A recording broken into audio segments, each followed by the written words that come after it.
Shamai. If it's good enough for Bach, it's good enough for us. We're going to take a little look at octaves on our bass ukuleles today. Okay, so we're actually going to look at octaves and fifths today. I just thought it'd be nice to start with a little bit of Bach. You've heard me say the word octave quite a lot if you've watched any of my other bass ukulele lessons. So, what is an octave? What is a fifth? They are intervals. In other words, the gap between two notes. So, if we go from one C, and I'm going to count up 1, 2, 3, 4, 5, 6, 7. My 8th note is another C. In other words, an octave above the first C. Alright? Why is this important? Because it's the root note. It's the most important note. It's called the tonic. Alright? Don't worry about remembering that for now. But if you see the ukuleles or any other musicians are playing a C chord, you play your C. If you see them playing an A minor chord, you're going to play an A. So an octave above an A, you're going to have one A and then another A. Alright, so it just gives us an opportunity to play more notes. Alright, they're the same name, but a little bit of variety. Alright, and it goes the same for a fifth.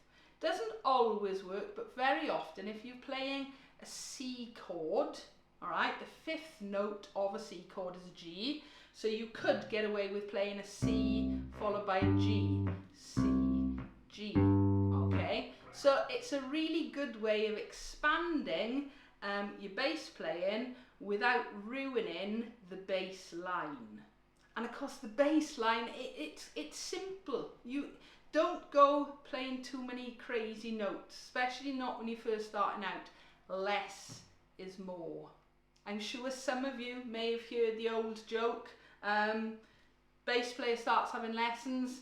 First lesson learns the first note. Second lesson learns the tonic and the dominant. Doesn't turn up to his third lesson. Why not? Well, he's got a gig.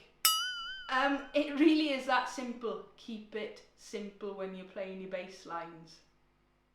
I'm not putting a fretboard up today, alright? You need to start to learn where these notes are. Today's lesson is more to do with hand shape, alright? If you don't know where your notes are yet, go back and practice. Right, so let's think of the chords in C, alright? Really popular key signature for ukuleles. So, hopefully you've already practiced some songs that have got C, F and G in them. There's our C, there's our F, and there's our G.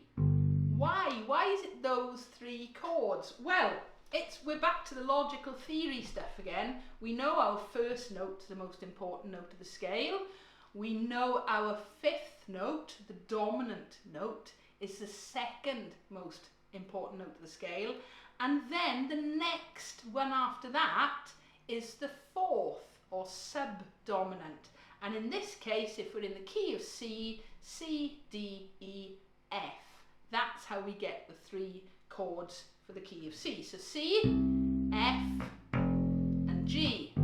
Right, let's play an octave above those each time. So, 3rd fret on the A string, C, miss a string, 5th fret on the G string, top C. There's our octave. Okay? So it's 3rd fret on the A string, and then the octave above is 5th fret on the G string. Okay? So that hand shape is quite important. Watch what's going to happen. We're going to go C, top C. Now then, I'm going to move my whole hand back in one move. F. It's the same hand shape. Alright, so it's play a note, miss a string, in this case 3rd fret, so bottom F, and then we're going to move the shape again, watch, alright, so my hand is trying to stay in that same shape for my G. Okay, I'll do all of that once more. So 3rd fret, A string, C, miss a string, 5th fret above. There's our octave. we're going to go back to our F, but watch my hand, it's staying in that shape. It's exactly the same. First fret on the E string, miss a string, third fret on the D string. There's our F octave, and then our G. All right, it's exactly the same shape. And then back to C. Okay, so C octave, F octave, G octave, C octave. And that's a really good way of practicing it, okay? So the shape of an octave, 1, miss a string, 4, and you can basically move around. If we actually start like that,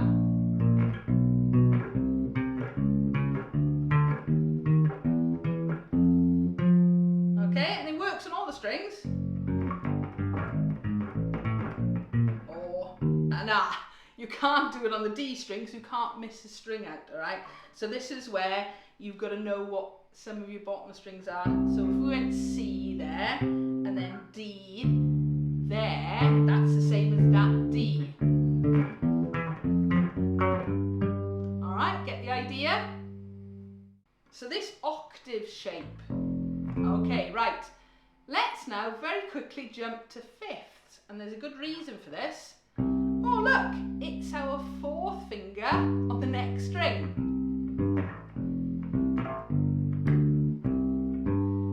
Let me come in a bit closer for that. So let's go with our C. 5th above C is our G, which is there. So we're not missing a string this time, we're just going to the next string. Let's do it with an F, just to the next string, same shape with our hand, G, back to C. Okay, so that's what you've got to be trying to practice now, is practice your fifths.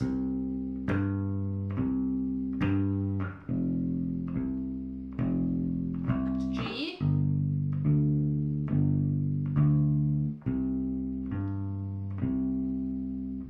Okay, so that's one thing to practice, and the other thing then is the octave.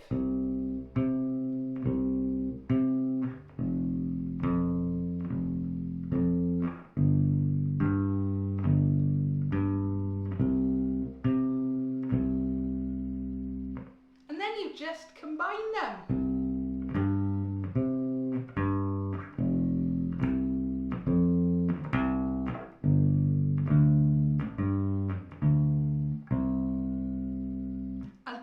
I'll come in a bit closer for that one, I'll do it again. So here we are, we're going to do C basically. So here's C, 5th above, octave above, back to F, 5th above, octave above, G, 5th above, octave above, and then back to C.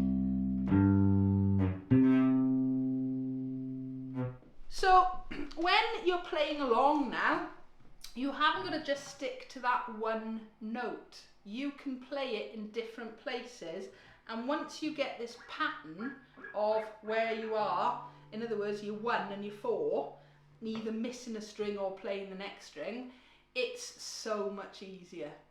Right, so how do we fit these octaves and fifths in as we are playing? I've just put a really simple chord progression on my looper, C, F and G.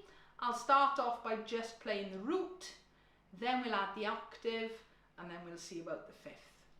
Here we go. So C, G, here we go, C, F, C, G, and it's just the same over and over. So I'm just playing the root.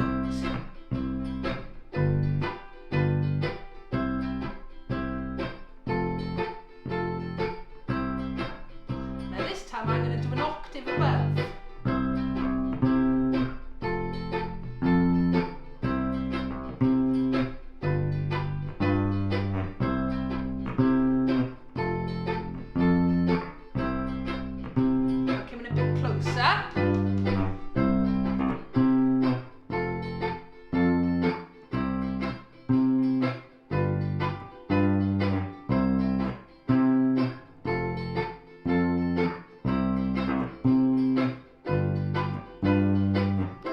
that's an octave. Let's try a fifth. Okay, same thing. Here we go. C.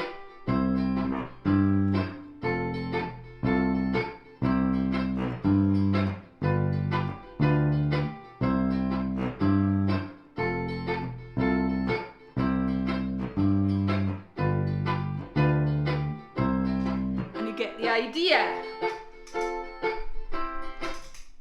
Okay, so that was just adding an octave and then adding a fifth above it. But when I was moving, hopefully you could see, I was keeping my hand in the same position. Right, let's mix and match a little bit. Ready, start with a C.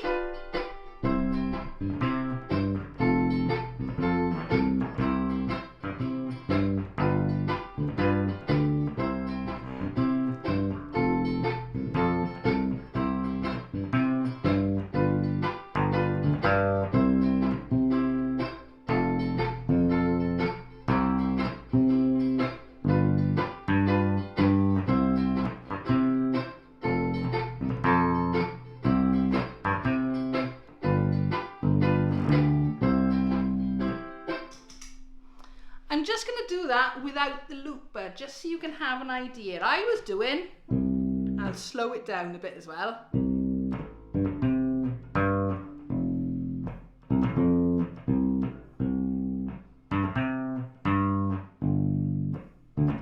So I'm doing 1, 5 octave above. That works as a pattern. Then I swap to just octaves. So the combination between octaves and fifths really is quite endless, and it all depends what style music you're playing as well. Okay, so it's to do with your shapes, it's to do with knowing where that root is. It's no good if you don't know where your C, your F and your G are down the bottom. Don't go trying to put octaves above, okay? That's just overcomplicating things. Now, there is a school of thought that just says always play 1, 5, 1, 5, doesn't matter what song. I'm not of that school, I'm afraid. I would much prefer to just play the first note of the chord. Sometimes it works, yes, but sometimes it doesn't. So you've got to be a bit careful. If you're not sure, stick to your octaves rather than playing the fifth above. So when you're practicing it, keep it simple.